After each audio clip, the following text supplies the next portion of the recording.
ko'y naasahan na ika'y makikilala ko. Di ko naisip na katulad mo ay darating sa buhay ko. Dati ay ayokong nang magmahal, minsan lang ang puso ko'y nasaktan. Alay mong pag-ibig ngayon ang naging dahilan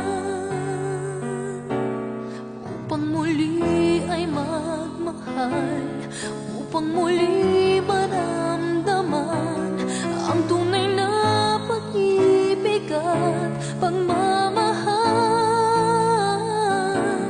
Nasabi kong ayoko na nang ako ay lisanin niya, dahil sa'yo